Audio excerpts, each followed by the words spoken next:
आवाज आ रही है मेरी सभी को? तो आज अपन शुरू करते हैं मध्य प्रदेश के उद्योग। मध्य प्रदेश के उद्योग। तो देखिए, आज के लेक्चर में जो जो फैक्ट्स मैं आपको बताऊंगा ये कंप्लीटली एग्जाम ओरिएंटेड होंगे। आप इनको कर लीजिए। 99.99% पॉसिबिलिटी है कि इसी में से कुछ ना कुछ एग्जाम में जरूर आ जाएगा, है ना। तो चलिए शुरू करते हैं। सबसे पहले अपन एक फैक्ट्स की बात करते हैं। तो पहला फैक्ट लिखिए, अपन ये बताते हैं कि भारत में उद्योगों की दृष्टि से मध्य प्रदेश का कौन सा स्थान है। बताइए किसी को पता हो तो, कि औद्योगिक दृष्टि से मध्य प्रदेश का भारत में कौन सा स्थान है। देश में 7वां स्थान है, 7th position. Very important line, exam की दृष्टि से यह लाइन बेहद महत्वपूर्ण है। आपसे बिल्कुल पूछा जा सकता है कि इंडस्ट्रियल डेवलपमेंट के एंगल से मध्य प्रदेश का कौन सा स्थान है। तो अभी तक हमारा कौन सा है? 7th, है ना, पहली लाइन। अब दूसरा आता है निवेश की दृष्टि से, इन्वेस्टमेंट की दृष्टि से मध्य प्रदेश का देश में कौन सा स्थान है। कि जैसे निवेश प्राप्त करना अलग अलग राज्यों से या बाहर से, विदेशों से भी भारत में जो निवेश होता है उसमें से मध्य प्रदेश का स्थान भारत में कौन सा है? 5th, 5वां स्थान है। निवेश की दृष्टि से कौन सा स्थान है? 5वां। यानी भारत में जो निवेश होता है अलग अलग राज्यों का, तो यदि हम राज्यों की दृष्टि से देखें तो मध्य प्रदेश 5वें नंबर पर सबसे ज्यादा निवेश प्राप्त करता है। अब देखिए, इसमें आगे बढ़ने के पहले मैं आपको बता दूं, अभी तो जैसे अपनी एग्जाम आने वाली है, मैं आपको करंट का ही करवा रहा हूं, पर जब भी आप इंडस्ट्रीज पढ़े तो हमेशा ध्यान रखना इसमें भी एग्रीकल्चर की तरह लेटेस्ट डेटा ही ज्यादा आता है। यानी ट्रेडिशनल टाइप का जो महत्व होता है, ट्रेडिशनल जीके जो है, जिसको हम स्टैटिक जीके बोलते हैं, उसका वेटेज कुछ कम रहता है, करंट का ज्यादा रहता है। तो कभी भी जब भी आप एग्जाम देने जाए तो करंट वाले डेटा को जरूर अपग्रेड करके जाना, बुक्स के भरोसे पूरी तरह से मत रहना। तो ये सब मैं आपको अभी लेटेस्ट ही करा रहा हूं, एग्जाम तो अपनी आने वाली है, तो ध्यान रखना ये दोनों लाइनें काफी महत्वपूर्ण है। वैसे दोनों लाइनें काफी लंबे समय से चेंज नहीं हुई है। यदि आप पुराना भी डेटा पढ़ेंगे तो 7th ही पोजीशन पर थे और अभी भी इसमें अपग्रेड नहीं हुए हम, है ना। ठीक है, अब अच्छा अगले फैक्ट पर आते हैं कि मध्य प्रदेश का ऐसा कौन सा जिला है जो हाईली इंडस्ट्रियलाइज है, यानी सबसे ज्यादा औद्योगिकृत जिला कौन सा है। बताएं जरा, मध्य प्रदेश का सबसे ज्यादा औद्योगिकृत जिला। इंदौर, गलत जवाब है इंदौर। हाँ बताएं, धार, बिल्कुल पीथमपुर के कारण। ध्यान ना, इंदौर नहीं है। मैंने इसीलिए क्वेश्चन पूछा क्योंकि यदि आप गेस करने की कोशिश करते तो एग्जाम में इंदौर या भोपाल लगा देते। तो ध्यान, मध्य प्रदेश का सबसे ज्यादा औद्योगिकृत जिला कौन सा है? धार। नोट करें इस पॉइंट को भाई, ऐसे क्वेश्चन आपके एग्जाम में आते हैं इंडस्ट्रीज से रिलेटेड, ठीक है। अब अच्छा दूसरी भी बात कर लेते हैं कि औद्योगिक दृष्टि से सबसे ज्यादा पिछड़ा हुआ जिला कौन सा है। मध्य प्रदेश का कौन सा जिला औद्योगिक दृष्टि से सबसे ज्यादा पिछड़ा हुआ है? बताएं, कोई आइडिया? पन्ना। ध्यान रखिएगा, धार जो है वो पीथमपुर के कारण सबसे ज्यादा विकसित है। अभी अपन आगे पढ़ेंगे तो ढेर सारी इंडस्ट्रीज के नाम आपको बार बार पीथमपुर सुनाई पड़ेगा। और सबसे ज्यादा पिछड़ा हुआ राज्य, जिला, राज्य नहीं, पन्ना है। तो इंडस्ट्रीज का यहां पर बिल्कुल डेवलपमेंट नहीं है, तो वो आता है पन्ना। अब अच्छा आता है लघु उद्योग। लघु उद्योगों की दृष्टि से मध्य प्रदेश का देश में कौन सा स्थान है, यानी वो राज्य जहां पर सबसे ज्यादा स्मॉल स्केल इंडस्ट्रीज है, लघु उद्योग है। तो पूरे देश में अपना स्थान कौन सा है? हाँ बताएं जरा, आप लोग कुछ बोले। सर चौथा। सर पांचवा। चौथा, पांचवा, और कोई? तो आंसर राइट है 4th, चौथा स्थान है। लघु उद्योगों की दृष्टि से हमारा स्थान कौन सा है? 4th, चौथा स्थान। अब आप समझ रहे हैं, पढ़ाई के लिए अपने को प्री के लिए क्या करना है? सिर्फ फैक्ट्स पर फोकस करना है। जैसे हमने इन्वेस्टमेंट का पढ़ा, सबसे ज्यादा इंडस्ट्रियल डेवलपमेंट, लैक ऑफ और इसी तरह के पॉइंट्स। अब अच्छा ये आता है कि उद्योगों का हमारे जीडीपी में कितना कंट्रीब्यूशन है। मध्य प्रदेश की जीडीपी में ध्यान रखिएगा कि हमारी जो एमपी की जीडीपी है इसके अंदर इंडस्ट्रीज का कितना कंट्रीब्यूशन है, कितना परसेंट? सर कोटे के लघु उद्योग में ये दोनों बिल्कुल राइट है, 14%, 14% योगदान है हमारी जीडीपी में। इंडस्ट्रीज का योगदान कितना अभी तक करंट का? 14%। तो ये भी ध्यान रखना, इंपॉर्टेंट लाइन है। अब वैसे आप जीडीपी तो समझते हैं ना, ग्रॉस डोमेस्टिक प्रोडक्ट, सकल घरेलू उत्पाद, सभी को क्लियर है?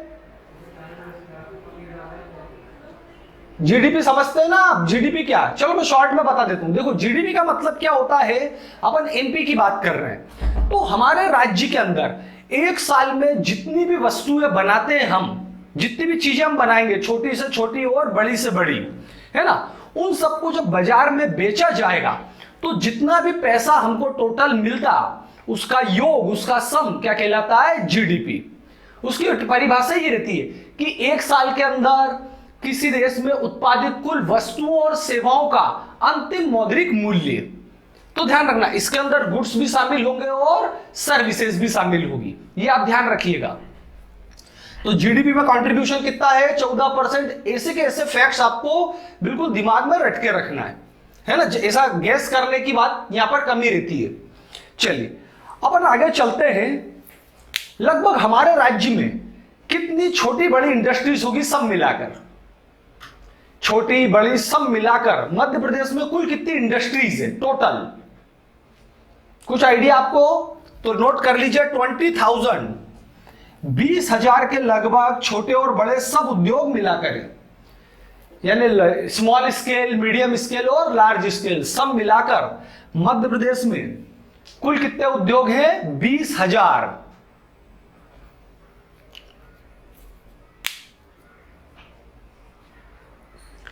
ठीक है, यहां तक क्लियर हो गई बात। अब आता है एक जरूरी प्रश्न। देखिए क्या होता है कि मध्य प्रदेश में औद्योगिक दृष्टि से विकसित जिले, मध्य प्रदेश में औद्योगिक दृष्टि से विकसित जिले कुल कितने? बताइए कि मध्य प्रदेश में औद्योगिक दृष्टि से विकसित जिले जो इंडस्ट्रियली या उद्योगों की दृष्टि से डेवलप है, तो उनकी संख्या है 5। नोट कर लीजिएगा कि मध्य प्रदेश में औद्योगिक दृष्टि से विकसित जिले क्या कहलाते हैं? 5। इनके नाम हैं इंदौर, आप अच्छे से समझते ही होंगे, धार अभी अपन ने बात करी है, भोपाल, ग्वालियर, ठीक है, और उज्जैन। यही ऐसे जिले हैं जो औद्योगिक दृष्टि से मध्य प्रदेश के विकसित। हाँ क्या? तो धार के बाद क्या? इंदौर, धार, भोपाल, ग्वालियर, उज्जैन, ये 5 ही जिले जो है मध्य प्रदेश में औद्योगिक दृष्टि से विकसित जिले माने जाते हैं, ये ध्यान रखिएगा। और बाकी जो अपने बचे 47 जिले, तो वो अलग अलग कैटेगरी में डिवाइड है। पहले आप इतना नोट कर लीजिए, फिर मैं उसके बारे में बताता हूं। सिर्फ उसमें समझ नहीं है, लिखना कुछ नहीं है। तो आप ध्यान रखना ये फिगर हमारे लिए जरूरी है 5। आपसे बस इतना ही पूछा जा सकता है। अब देखिए अपने पास टोटल कितने जिले हैं? अभी तक में 52, जिसमें से 5 जो है औद्योगिक दृष्टि से विकसित है। अब इसके बाद जो रिमेनिंग 47 बने हैं, इनको ABC 3 कैटेगरी में बांटा गया है। मतलब क्या? ये तो विकसित हो गए, ये अब लिस्ट के बाहर है। अब इसके बाद जो बचे हुए जिले हैं उनको कुछ को A कैटेगरी में डाला है, कुछ को B में और कुछ को C में। तो इसके अंदर तो कोड़े नाम है, A की लिस्ट में कौन, B में कौन, C में कौन, तो वो छोड़िए, इतना समय नहीं है अभी अपने पास और ना ही उसकी एग्जाम में अपने को जरूरत है। तो बस लिख लीजिए बाकी बचे 47 जिलों को ABC या हिंदी में इन्हें नाम दिया गया है क ख ग श्रेणी में बांटा गया है। तो ये बात हो गई जिलों की दृष्टि से। कोई प्रॉब्लम हो तो बताना। अभी तक जो लिखे 5-6 फैक्ट समझ में आ गए? Yes sir. है ना, और अच्छे से इनको याद रखना। ये वही है जो जिसकी मोस्ट पॉसिबिलिटी है। मैं अभी आपको क्या पढ़ा रहा हूं, एग्जाम आ रही है तो वो क्वेश्चन जो पहले एग्जाम में इंडस्ट्रीज से पूछे गए हैं वो अपने ज्यादा से ज्यादा कवर हो जाए। ठीक है, वो ध्यान रखिएगा, ये बिल्कुल क्रक्स है, इससे कम अपन नहीं कर सकते, अब इससे आगे ही जाएंगे। ठीक है ना, तो ये 5-6 फैक्ट याद रखना। टोटल इंडस्ट्रीज कितनी, विकसित जिले क्या, निवेश की दृष्टि से स्थान, भारत में औद्योगिक दृष्टि से स्थान, ये सब आपको महत्वपूर्ण है। चलिए अब अपन आगे चलते हैं अपने राज्य के उद्योगों पर। तो देखिए आप ये समझ लीजिए अपने राज्य में कौन कौन से उद्योग हैं, जैसे जो वनों पर आधारित है, फॉरेस्ट के ऊपर बेस्ड है। अरे जैसे लकड़ी काटने का उद्योग, तो ये काय के ऊपर हो गया, वनों पर आधारित, कत्था वगैरह बनाना, लाख का। फिर दूसरे आते हैं मिनरल बेस्ड, खनिज के ऊपर आधारित उद्योग, है ना, जैसे सीमेंट उद्योग। आपको पता होगा मध्य प्रदेश में बहुत सारी अपने चूने की खदानें हैं, तो यहां पर सीमेंट इंडस्ट्रीज काफी सारी है जो अपन आगे पढ़ेंगे, है ना। तो मिनरल बेस्ड हो गया, फिर एग्रीकल्चर बेस्ड हो गया, कृषि पर आधारित, है ना, जैसे कपड़ा इंडस्ट्रीज, एग्रीकल्चर हो गया, शुगर इंडस्ट्रीज। तो ऐसे कई वेराइटीज के अपने मध्य प्रदेश में उद्योग हैं जो या तो मिनरल बेस्ड हैं, या फिर एग्रीकल्चर बेस्ड हैं, या फिर फॉरेस्ट बेस्ड है। तो देखिए कौन सा उद्योग मिनरल बेस्ड है, कौन सा उद्योग कृषि पर आधारित है, इसकी मैं आपको अभी पूरी लिस्ट नहीं लिखा रहा हूं। कारण क्या है कि इतना आप कॉमन सेंस से समझते हैं। फॉर एग्जाम्पल आपके एग्जाम में आया कि सीमेंट फैक्ट्री किससे रिलेटेड है, तो आप बहुत आराम से उसको एग्जाम में टिक कर आएंगे कि जो है सीमेंट उद्योग किस पर आधारित होता है, मिनरल्स पर। या मान लीजिए आपसे पूछ लिया फर्टिलाइजर इंडस्ट्री काय के ऊपर बेस्ड है, तो इतना क्या आप कॉमन सेंस से समझते हैं। तो मैं वनों पर आधारित कौन कौन से हैं या खनिज पर आधारित है मैं अलग से नहीं लिखवा रहा हूं, टाइम बहुत चले जाएगा। इतना आप अपने कॉमन सेंस से एग्जाम में आराम से टिक कर लेंगे। पर इसके अलावा भी कुछ उद्योग बच जाते हैं, जैसे अपन बात करें अपनी बीना की रिफाइनरी। जैसे ये पूछ रहे हैं कि माइनिंग जो है मिनरल्स, वो इसी चैप्टर में पढ़ेंगे क्या, तो देखिए मिनरल्स एक अलग चैप्टर है, मध्य प्रदेश की खनिज संपदा में हम पढ़ेंगे। अभी हम काय की बात कर रहे हैं, उद्योगों की, वो उद्योग जो खनिजों के आधार पर लगाए जा सकते हैं। देखिए जैसे मैंने अभी बोला कि मध्य प्रदेश में काफी सारी सीमेंट फैक्ट्रियां हैं, है ना, डायमंड सीमेंट भी मध्य प्रदेश में है, एसीसी की भी है। तो वो क्यों है, क्योंकि अपने कटनी, जबलपुर, नरसिंहगढ़ के एरिया में काफी सारी चूने की खदानें, तो उनको चूंकि रॉ मटेरियल आसानी से मिल जाता है तो उन लोगों ने यहाँ पर उद्योग लगाए हैं। तो ये उद्योग जो है खनिज बेस्ड है। लेकिन हाँ, जो मिनरल्स है मध्य प्रदेश के खनिज, लगभग 30 प्रकार के खनिज हम निकालते हैं सभी मिलाकर, तो इसको अपन अलग आगे पढ़ेंगे, इसमें शामिल वो नहीं है। उसमें ये रहेगा कि कौन सी खदान कहां पर स्थित है, किस चीज का प्रोडक्शन होता है, ऐसा। तो देखिए जैसा मैं बोल रहा था आपको कि अलग अलग उद्योग अलग अलग आधारित होते हैं, तो आप अपने कॉमन सेंस से इस बात को बड़े आराम से समझ सकते हैं। तो इसके लिए मैं अलग से नहीं लिखवा रहा हूं, मैं असली में बात करना चाह रहा था काय की, जैसे बीना रिफाइनरी की। अब ये क्या है, इस किसी भी कैटेगरी में नहीं आती, ना वनों में, ना खनिज में, ना कृषि में। या जैसे आपने सुना होगा गन एंड कार्ट्रिज फैक्ट्री है जबलपुर में, सही है ना, भेल। अब ये सब इस किसी भी कैटेगरी में नहीं आते हैं, तो अपन पहले क्या इनको कवर कर लेते हैं, क्योंकि एग्जाम की दृष्टि से भेल या जो आसनसोल में आपकी बीना रिफाइनरी है वो गन कार्ट्रिज फैक्ट्री, या अलग अलग अपने कॉम्प्लेक्स है, लेदर कॉम्प्लेक्स है जैसे आपने सुना होगा देवास में, तो इनको अपन कवर कर लेते हैं। तो ध्यान रखिएगा सभी उद्योग अपन पढ़ेंगे बारी बारी से, पर आप कॉमन सेंस से अपने समझ जाएंगे। तो शुरुआत अपन करते हैं भेल से, है ना, नोट करें भेल। हाँ, फुल फॉर्म बताइए इसका आप लोग, भेल का फुल फॉर्म क्या है, भारत हेवी इलेक्ट्रिक्स लिमिटेड। तो पहला तो फुल फॉर्म ही याद रखना, काफी महत्वपूर्ण है, एग्जाम के लिए पूछ सकते हैं आपसे। अब इसमें एक बेहद महत्वपूर्ण बात आती है ना, ये क्वेश्चन आपने देखा होगा कि ये किस देश की सहायता से स्थापित करा था। हमारे भोपाल में जो भेल है ये किस कंट्री की सहायता से स्टेब्लिश हुआ था। भेल की सबसे महत्वपूर्ण लाइन, बिल्कुल राइट, इसे स्थापित करा गया था यूके की सहायता से, इंग्लैंड। तो सबसे पहली लाइन तो ये नोट करो, और ध्यान रखना एग्जाम की दृष्टि से भेल में ये पॉइंट ही बेहद महत्वपूर्ण है कि भेल को जो डेवलप करा गया था या एस्टेब्लिश करा गया था किसकी सहायता से, इंग्लैंड की। अब देखिए ये बना कब था, 1960 में। 1960 में भेल बनाना स्टार्ट हो गया था और इसने अपनी वर्किंग स्टार्ट करी थी 1964 में। सही है, क्लियर हो गया। तो ध्यान रखना ये दोनों लाइनें नोट कर लें कि 1964 से इसमें जो है प्रोडक्शन स्टार्ट हुआ था, 1960 से वर्किंग स्टार्ट हुई थी कि भेल स्टेब्लिश होगा। आपने देखा भी होगा भोपाल में भेल, है ना। अब आता है इससे भी ज्यादा महत्वपूर्ण पॉइंट, आप में से कोई गेस करके बता सकता है कि भेल से रिलेटेड एक पॉइंट तो मैंने ये बताया जो बहुत इंपॉर्टेंट है एग्जाम में। बिल्कुल राइट, ये बोल रहा है महारत्न, सही है। और इसमें एक लास्ट लाइन और बता दीजिए कि किस साल इसको महारत्न का दर्जा दिया गया था। 12 है डियर, 2012 में इसको महारत्न का दर्जा दिया गया है।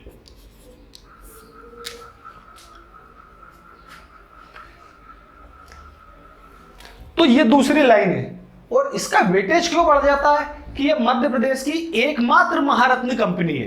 दूसरी कोई है क्या मध्य प्रदेश में महारत्न कंपनी? अभी बताएं यदि याद हो तो इसीलिए इसका बहुत महत्व बढ़ जाता है कि मध्य प्रदेश की एकमात्र महारत्न कंपनी। तो ये ध्यान रखना, दो पॉइंट बहुत महत्वपूर्ण है, यूके की सहायता से स्टेब्लिश होना और दूसरा इसका महारत्न।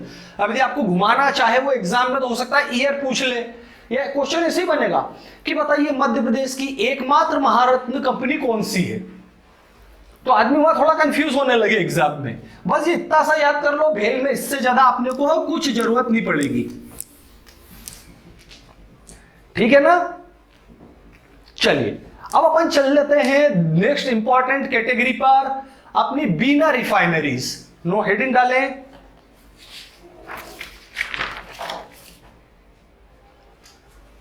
हाँ, सबसे पहले तो बताइए ये है कहां पर? हाँ बताइए कहां पर है ये? आई मीन किस जिले में बताइए? बीना रिफाइनरी बीना में, ये तो सबको पता है। जिला कौन सा? बीना जो है जिला नहीं है मध्य प्रदेश का। हाँ बोले, अरे नहीं मालूम आपको? बीना आता है सागर जिले में, लिखो यह बीना सागर जिले में स्थित है।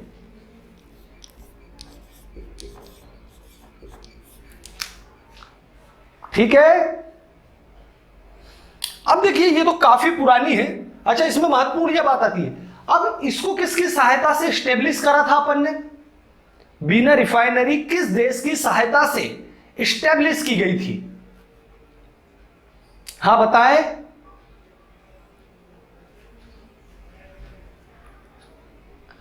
अरे बोले, ओमान। इसे लगाया गया है ओमान की सहायता से। और इस जगह का नाम आता है जैसे बीना और सागर, तो ठीक है, ये कहां पर रहती है? इसको बोलते हैं आसनसोल। अब इसके थोड़ा प्रोनाउंसिएशन अलग अलग है, बुक्स में भी आसनसोल बोल सकते हैं।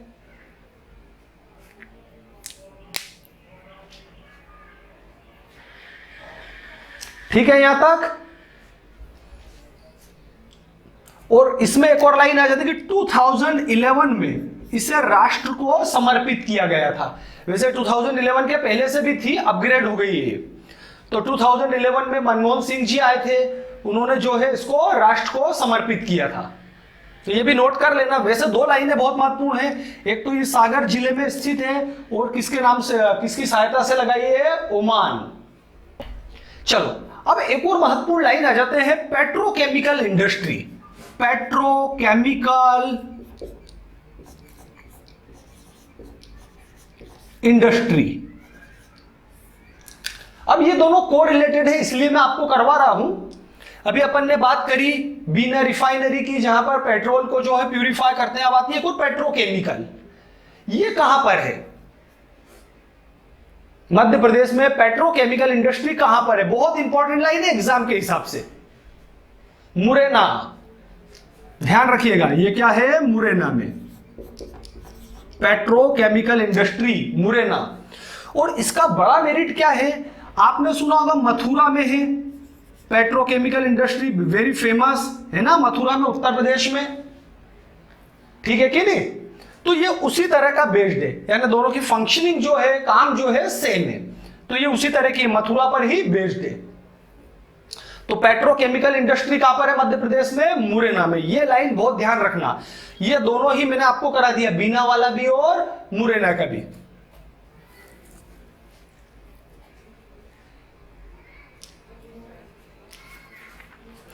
अब एक और जरूरी का पॉइंट निपटा लेते हैं, है ना। एक आता है ऑप्टिकल फाइबर कारखाना। ऑप्टिकल फाइबर कारखाना मतलब क्या, यहां पर ऑप्टिकल फाइबर बनते हैं। अब वैसे ऑप्टिकल फाइबर समझते हो ना क्या होता है, आप इसे समझो एक वायर है ना। देखो क्या दिया, ऑप्टिकल और फाइबर। फाइबर मतलब क्या, बहुत लंबा रेशा जिसकी लंबाई हजारों किलोमीटर हो। इसके अंदर इस तरह से इसे ग्लास या दूसरी चीजों को लगाया जाता है और जो भी सिग्नल्स हैं वो लाइट की गति से आगे ट्रांसफर होते हैं। जो हम देखते हैं हमारा इंटरनेट चलता है आज की तारीख में, है ना, तो ये कैसे चलता है, ऑप्टिकल फाइबर से। तो ऑप्टिकल फाइबर बनाने का जो कारखाना है वो मध्य प्रदेश में कहां पर है, वेरी इंपॉर्टेंट लाइन, कहां पर है बताएं। बस इतना ही पूछेगा आपसे कि मध्य प्रदेश में ऑप्टिकल फाइबर बनाने का कारखाना, यानी इस तरह के वायर बनाने का कारखाना अपन समझने के लिए बोले, मध्य प्रदेश में कहां पर बनते हैं। लिखो मंडीदीप रायसेन ऑप्टिकल फाइबर कारखाना, यहां पर ऑप्टिकल फाइबर बनाए जाते हैं। ये रिलायंस वालों का ध्यान रखिएगा। ऑप्टिकल फाइबर कारखाना मंडीदीप रायसेन में स्थित है, यहां पर ऑप्टिकल फाइबर बनाए जाते हैं। फाइबर आपने केमिस्ट्री में शायद पढ़ा होगा कि ऐसा कोई तंतु जिसकी थिकनेस, चौड़ाई बहुत कम होती है लेकिन लंबाई हजारों किलोमीटर भी हो सकती है, वो क्या कहलाता है, फाइबर, या इसको रेशा बोलेंगे हिंदी में। अब आता है फूड प्रोसेसिंग इंडस्ट्री। हां, ये थोड़ा नया कंसेप्ट है, food processing industry Madhya Pradesh में कहां पर है। पहले तो अच्छा बताओ, आपको मेरी बातें तो समझ में आ रही ना, मैं आपको फैक्ट लिखा रहा हूं, इंडस्ट्रीज के बारे में अपन बात कर रहे हैं। ऐसा याद करना, एक दो बार पढ़ना, आराम से याद हो जाएगा। और देखो मैंने आपको ट्रिक भी बताई कि यदि आपने एक बार पढ़ा है और एग्जाम में आप जब बैठोगे तो ऑप्शन देखकर आपका दिमाग खुद ब खुद आपको एक क्लू दे देगा कि ये वाला इसका आंसर होगा। मान लीजिए फॉर एग्जाम्पल आपसे यही एग्जाम में क्वेश्चन आ जाए कि ऑप्टिकल फाइबर का कारखाना कहां पर है, तो फॉर एग्जाम्पल आपको दिया उन्होंने रायसेन, ग्वालियर, इंदौर, धार, ऐसा समथिंग कुछ भी ऑप्शन। तो यदि आपने एक बार थोड़ा ध्यान से पढ़ा है तो एग्जाम में क्या होता है, ऑप्शन पढ़ने के बाद सबसे पहली बार में हमारा दिमाग हमको खुद ही क्लू दे देता है कि नहीं ये वाला आंसर होगा, ये वाला, ऐसा रहता है, ये साइकोलॉजिकल होता है। तो आप इसको थोड़ा सा भी ध्यान से पढ़ लेंगे तो आराम से काम हो जाएगा। अब पहले तो ये आता है कि वे फूड प्रोसेसिंग होती क्या है। आप में से कोई बता सकता है फूड प्रोसेसिंग क्या है। एग्जांपल से अपन समझते हैं, यदि अपन डायरेक्ट में डेफिनेशन बोलूंगा तो आप कंफ्यूज हो जाओगे। जैसे होता है टमाटर, टोमेटो, ये भी हम खाते हैं, सही है। और दूसरा क्या होता है, सॉस, ये भी हम खाते हैं। दोनों एक ही चीज है, हम ऐसा बोले हमारे खाने के लिए तो, लेकिन दोनों में बेसिकली अंतर क्या है। टोमेटो जो है ये डायरेक्ट यूज हो जाता है, हम इसको स्टोर करने में हमको प्रॉब्लम है और दूसरी कई बातें। तो फूड प्रोसेसिंग के थ्रू क्या करा जाता है, प्रोडक्ट की क्वालिटीज को कुछ चेंज कर दिया जाता है। प्रोडक्ट की जो क्वालिटीज है उसको कुछ चेंज कर दिया जाता है, जिससे हम किसी दूसरे रूप में, दूसरे फॉर्म में उसका उपयोग कर सकें। देखिए टोमेटो को हम सॉस के रूप में यूज करते हैं, तो क्या करते हैं, अल्टरनेटिव बनाकर तो यूज करते हैं। तो फूड प्रोसेसिंग इंडस्ट्री में क्या करा जाता है, चीज का रूप बदल दिया जाता है जिससे हम उसको उपभोग कर सके। तो उसमें कई गुण बढ़ जाते हैं, कैसे, स्टोर कर लेना, और दूसरा उसमें कुछ भी यदि मान लीजिए बैक्टीरिया, वायरस, फंगस है तो उन सबको हम रिमूव कर लेते हैं। तो पहले तो छोटी सी डेफिनेशन लिख लो कि फूड प्रोसेसिंग होती क्या है, फिर अपन स्टार्ट करते हैं आगे। लिख लो, खाद्य पदार्थों को एडिबल्स को उपभोग के लिए, कंज्यूम करने के लिए, खाद्य पदार्थों को उपभोग करने के लिए अन्य रूपों में परिवर्तित करना, खाद्य पदार्थों को उपभोग के लिए अन्य रूप में परिवर्तित करना फूड प्रोसेसिंग या खाद्य प्रसंस्करण कहलाता है।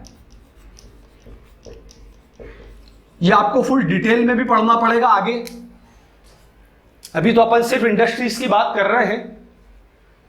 तो मध्य प्रदेश में भी काफी सारी जो है फूड प्रोसेसिंग इंडस्ट्री लग चुकी है। इसमें सबसे पहला अपन नाम लेते हैं इंडस फूड प्रोसेसिंग यूनिट। तो बता सकते हैं कहां पर है इंडस फूड प्रोसेसिंग यूनिट, कहां पर स्टेब्लिश है? इंदौर। नोट करें, इंडस फूड प्रोसेसिंग इंडस्ट्री कहां पर है? इंदौर में।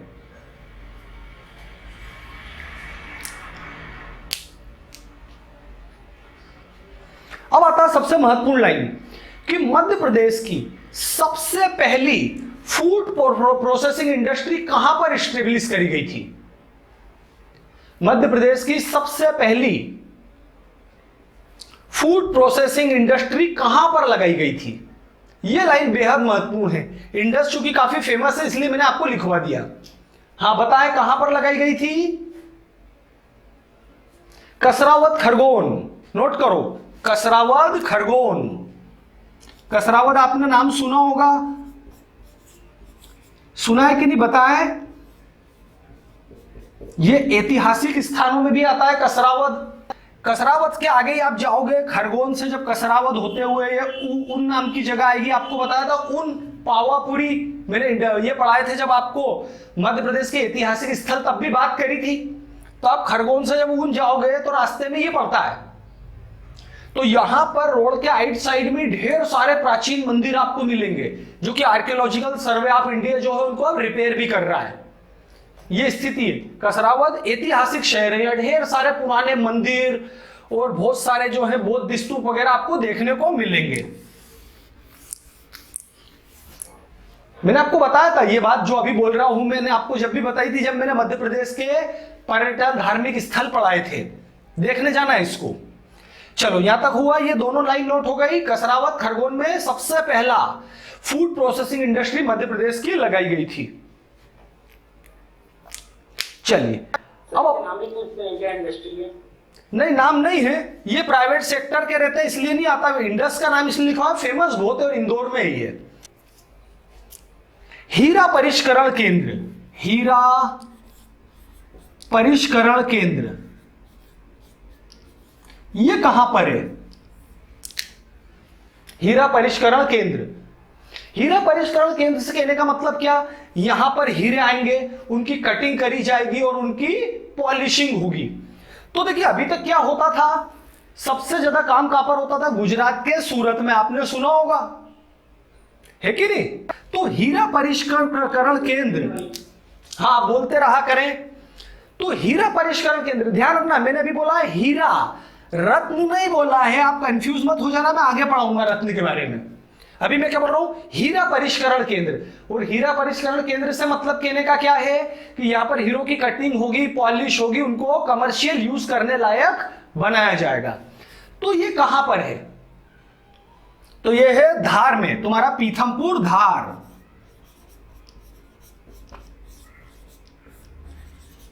ध्यान रखिएगा ये हीरा परिष्करण केंद्र है। तो देखिए एग्जाम में बस आपको इतना ही पूछा जाएगा कि हीरा परिष्करण केंद्र मध्य प्रदेश में कहां पर स्थित है। तो आपको क्या लगाना है? धार, पीथमपुर। अब इसमें जैसे भी ये पूछें कि ये किसका है, नाम क्या, तो ये सामान्यता नहीं आता, ये प्राइवेट सेक्टर का। इसका नाम आता है विजय कुमार इंटरनेशनल।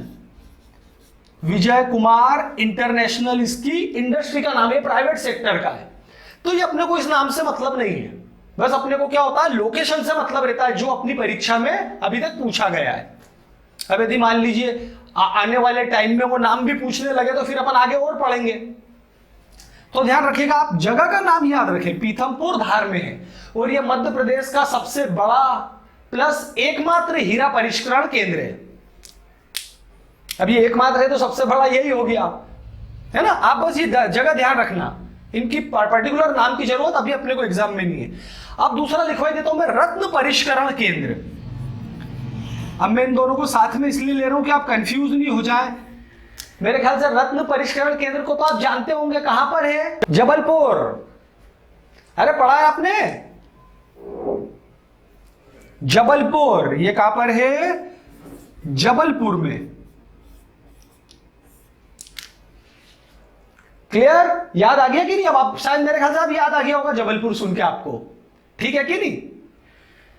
तो हीरा परिष्करण केंद्र कहां पर है? पीथमपुर, धार में। और रत्न परिष्करण केंद्र कहां पर है? जबलपुर में। अब ये रत्न का मतलब तो आप समझते हो, जेम्स। जेम्स से समझते हैं ना, रत्न मतलब क्या? अरे पन्ना, मूंगा, मोती एटसेट्रा, वो हाँ उंगलियों में अपन अंगूठियों में पहनते हैं, टोपाज एटसेट्रा। ये क्या है? रत्न परिष्करण केंद्र।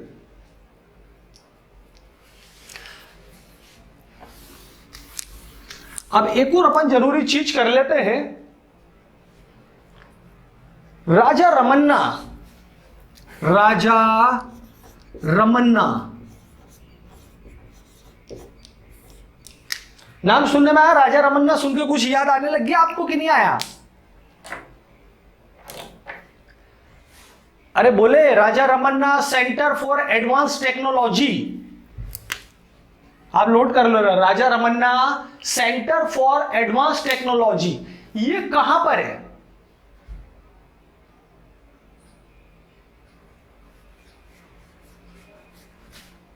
आप बोल रहे हैं नहीं मालूम Raja Ramanna centre for advance technology. ये तो बहुत फेमस है।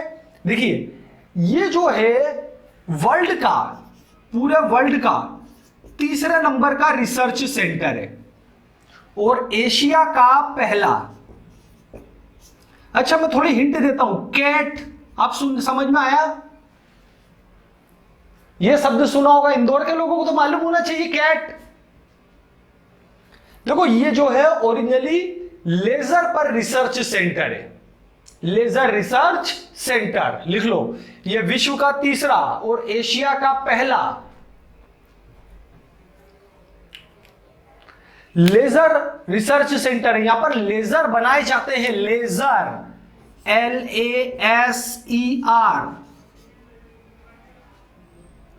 लेजर आप समझते होंगे, है ना। अब यहां पर लेजर का फुल फॉर्म भी लिख ही लो, कहीं काम आ जाए बाय चांस आपको एग्जाम में।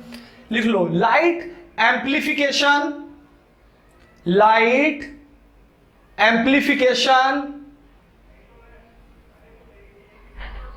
by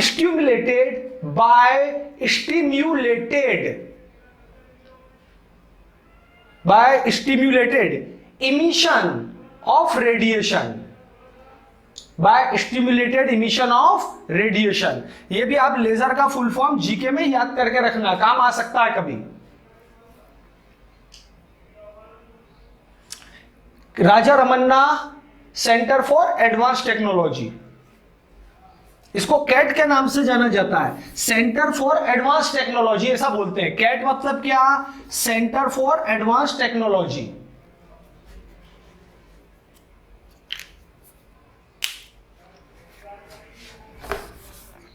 अब एक और लाइन देख लेते हैं, chip and optical board, chip and optical board कारखाना, चिप एंड ऑप्टिकल बोर्ड कारखाना। तो चिप तो आप बहुत अच्छे से समझते होंगे, ऑप्टिकल बोर्ड भी आप समझते होंगे। अब तो बहुत कॉमन बातें हो गई है, चिप वगैरह तो कंप्यूटर में लगती है, चिप सभी जगह यूज होती है। चिप एंड ऑप्टिकल बोर्ड कारखाना, तो ये कहां पर है? इटारसी। नोट कर लें इसको, इटारसी। ये कहां पर है? इटारसी में। ठीक है, यहां तक याद हो जाएंगे। अब आते हैं, देखिए नेक्स्ट वेरी इंपॉर्टेंट लाइन आपके एग्जाम के लिए। लिखो, मध्य प्रदेश औद्योगिक केंद्र, मध्य प्रदेश औद्योगिक केंद्र।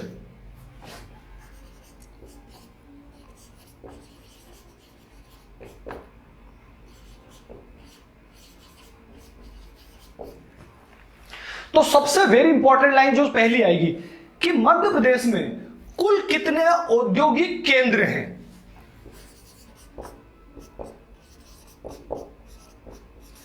मध्य प्रदेश में कुल कितने औद्योगिक केंद्र हैं? हाँ बताएं, मध्य प्रदेश में कुल कितने औद्योगिक केंद्र हैं? तो 26। मध्य प्रदेश में कितने हैं? 26।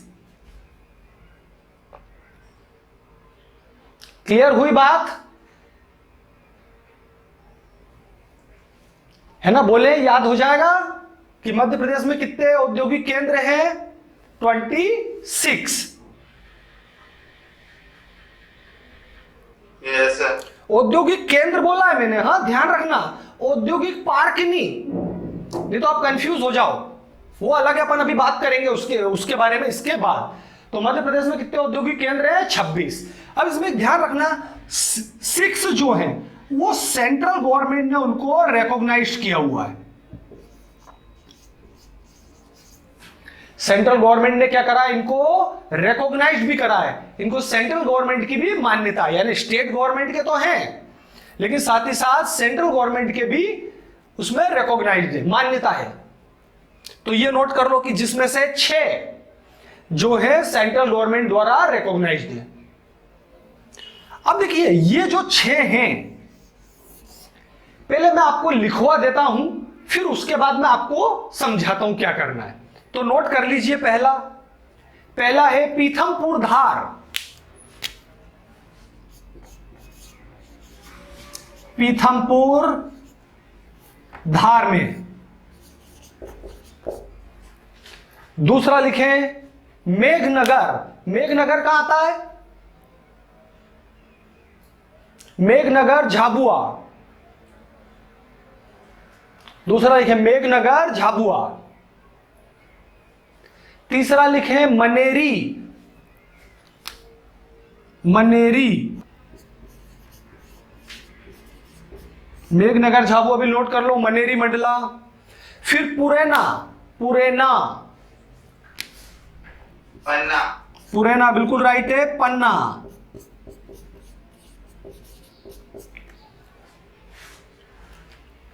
फिर पीलू खेड़ी, पीलू खेड़ी। सर रीलू है कि पीलू है? पीलू, पीलू, पीलू खेड़ी। तो पीलू खेड़ी वाला कहां पर है? राजगढ़। आपने सुना होगा नाम राजगढ़ ब्यावरा, तो ये कहां पर है? राजगढ़ में।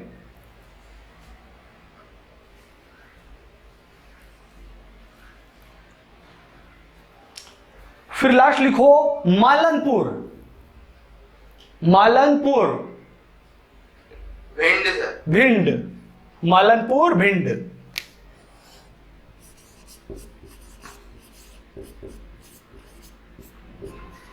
अब देखिए मैंने आपको कहा अभी कि औद्योगिक केंद्र कितने? 26। 6 जो है गवर्नमेंट, सेंट्रल गवर्नमेंट से मान्यता प्राप्त है, जिनके नाम मैंने लिखवा दिए।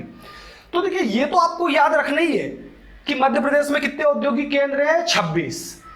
6 को जो है गवर्नमेंट मान्यता प्राप्त है, ये संख्या भी याद करना है। इसमें तो कोई चीज और याद रखना, आपसे ऐसा भी पूछ सकते हैं कि बोले ये पुरैना औद्योगिक केंद्र कहां पर स्थित है, किस जिले में? आपसे क्या क्वेश्चन बनेगा कि पुरैना औद्योगिक केंद्र कहां पर है, तो आपको याद होना चाहिए पन्ना जिले में आता है। ये आपसे पूछ लिया मालनपुर भिंड का, या मेघनगर झाबुआ वाला, मेघनगर, ये तो काफी बार पूछा भी गया है तुम्हारे पुलिस कांस्टेबल इनमें। तो ये लाइन याद रखना, ये जो 26 है इसमें से 6 तो मैंने आपको लिखवा दिए, 20 बाकी। अब देखिए 20 में अभी नहीं लिखवा रहा हूं, वो आप नोट्स में से उनके नाम पढ़ लेना। मैंने आपको क्वेश्चन कैसा बनेगा ये बता दिया। तो ये ध्यान रखना, आपको ये सब याद होना चाहिए कि ये सारे औद्योगिक केंद्र किस जिले में आते हैं, और ये इनकी कोई तहसील होगी, पुरैना वगैरह, या कोई गांव होगा, जरूरी नहीं तहसील हो। तो ये पूरा याद रखना, ये 3 क्वेश्चन आपके यहां से बनेंगे कि मध्य प्रदेश में औद्योगिक केंद्र 26, 6 को सेंट्रल गवर्नमेंट रिकॉग्नाइज्ड है, और उसके अलावा ये किस किस जिले में आते हैं। तो आपको याद होना चाहिए, मेघनगर तो बहुत बार पूछा गया है ना। ये मनेरी वाला भी आया हुआ है, मालनपुर भिंड, ये तो बहुत ही फेमस है, मेघनगर, मालनपुर, और चूंकि सेंट्रल गवर्नमेंट के अंडर में आते हैं तो ये और ज्यादा महत्वपूर्ण हो जाते हैं। तो इनको याद रखना, 20 आप नोट्स में से पढ़ लेना, बाकी वो अभी मैंने तो समय निकल जाएगा बहुत ज्यादा, ठीक है। चलिए अब अगले इंपॉर्टेंट हेडिंग पर आते हैं। मध्य प्रदेश के औद्योगिक पार्क, इंडस्ट्रियल पार्क, बहुत इंपॉर्टेंट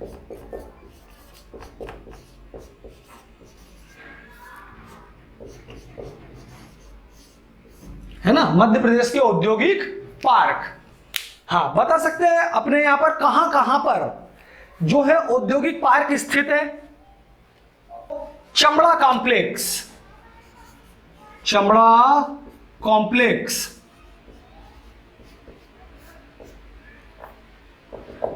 तो ये कहां पर है? देवास। चमड़ा कॉम्प्लेक्स वेरी इंपॉर्टेंट, एग्जाम की दृष्टि से मैं सबसे पहले आपको आईएमपी वाले लिखवाऊंगा जो बहुत महत्वपूर्ण है। दूसरा लिखो स्टील कॉम्प्लेक्स, स्टील कॉम्प्लेक्स, ये कहां पर है? सागर। स्टील कॉम्प्लेक्स सागर में। फिर आता तीसरा बहुत important, agro complex, agro complex Chhindwara, agro complex है छिंदवाड़ा में। चमड़ा कॉम्प्लेक्स देवास, स्टील कॉम्प्लेक्स सागर, एग्रो कॉम्प्लेक्स छिंदवाड़ा। फिर आता है pharma complex, pharma complex,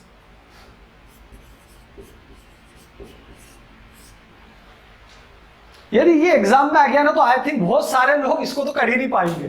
pharma complex बताइए अच्छा कहां है?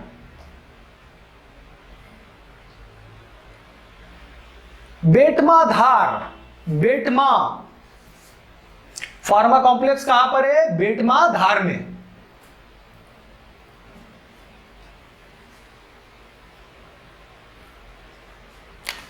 तो ये याद रखना काफी इंपॉर्टेंट है। हाँ, एग्जाम की दृष्टि से बिल्कुल आ सकते हैं। यदि इंडस्ट्री का क्वेश्चन आता है कि चमड़ा कॉम्प्लेक्स कहां पर है, तो आपको याद होना चाहिए देवास, स्टील कॉम्प्लेक्स सागर में, एग्रो कॉम्प्लेक्स छिंदवाड़ा में, फार्मा कॉम्प्लेक्स बेटमा में, धार में।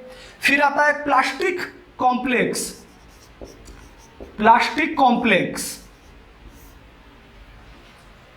तो यह भी बहुत इंपॉर्टेंट है। यह कहां पर है? ये ऐसा क्वेश्चन है, यदि पूछा जाए ना तो ऐसी दशा में बच्चे गैस भी नहीं कर पाएंगे। किसी को आइडिया जल्दी बताएं। चलिए, तामोट रायसेन, तामोट, तामोट रायसेन में। तो प्लास्टिक कॉम्प्लेक्स कहां पर है? तामोट रायसेन में। इनका काफी वेटेज है, क्योंकि अब इसके बाद जितने भी बच्चे हैं ना, जो 4-5, वो सारे के सारे इंदौर में हैं। ये क्या अलग अलग जगह पर है तो आदमी को गेस नहीं कर पाता। हमेशा लोग जब तुक्का लगाने की कोशिश करते हैं अंदाजे की, तो इंदौर का नाम लगा देते हैं। तो ऐसा नहीं है, इसीलिए मैंने इनको पहले लिखवाया, क्योंकि एग्जाम में यही पहले आएंगे। अब लिख लो electronic complex,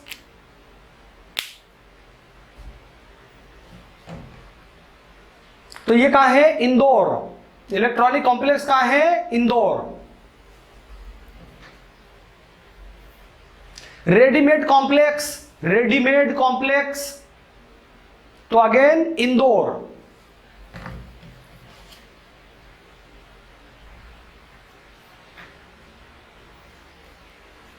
next, gold export promotion park, gold export, gold export promotion park,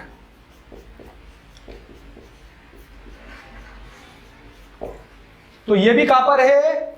gold export promotion park, Indore. Indore. जैसा मैंने भी बोला, ये बाकी जितने बच्चे हैं वो सब इंदौर में ही है।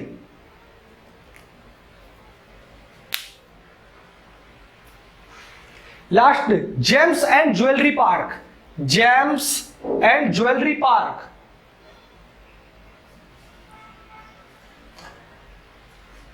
तो मेरे ख्याल से आपको आराम से याद हो भी जाएंगे ये, James and jewellery park again Indore. तो 4 ये इंदौर में हो गए। फर्टिलाइजर पार्क भी है ना सर देवास? अरे देखो क्या है, जैसे अभी ये बोल रहे हैं फर्टिलाइजर पार्क है या दूसरे, अभी क्या ये वर्क इन प्रोग्रेस है। ये कौन से हैं जो स्टेब्लिश हो गए हैं, जो वर्क कर रहे हैं। ऐसे तो काफी सारे पार्क हैं, गवर्नमेंट तो काफी कोशिश कर रही है कि नए नए डेवलपमेंट हो, पर ऐसे में क्या उनको पढ़ना फिर बहुत मुश्किल हो जाएगा। आप इसको ऐसा समझोगे कि इतने सारे अपन करने जाएंगे ना तो कंफ्यूज होने लगेंगे कि क्या एग्जाम में, अपन अभी वो देख रहे हैं जो एग्जाम में कवर हो जाए। बिल्कुल सही बात है, फर्टिलाइजर है देवास में, और भी है, पर ये ऑलरेडी वर्किंग में है। यहां पर अलग अलग समिट्स भी होती है, बिजनेस भी होता है, सब वर्किंग होती है इस फील्ड की, यानी ये न्यूज में है। और भी है, इतने नहीं, काफी सारे हैं। ये तो 17-18 के लगभग हो जाते हैं, छोटे बड़े यदि सब मिला दे। पर ये वो जो वर्क कर रहा है, बाकी सब वर्क इन प्रोग्रेस है। अभी जैसे नमकीन नहीं लिखवाया मैंने, आपने देखा होगा नमकीन क्लस्टर है कि नहीं, तो नमकीन क्लस्टर भी कहां पर है, इंदौर में, पर वो छोटे मोटे लेवल पे काम करता है। वहां पे आपने देखा होगा, अपने इंदौर का बहुत फेमस है नमकीन, तो वो बनता है, पोहे वगैरह होलसेल में बनने लग गया आजकल, कचौरी समोसे, है कि नहीं? Yes sir. है ना, सुना है कि नहीं आपने एड वेड भी, तो उसको इसलिए लिखवाया नमकीन क्लस्टर, या बोले नमकीन पार्क भी यहाँ पर है, तो वो अभी जरूरत नहीं है उसकी। एग्जाम ओरिएंटेड उतना महत्व नहीं है, इसलिए नहीं कराया। ये सबका एग्जाम में वेटेज है इसलिए। Thank you, good day.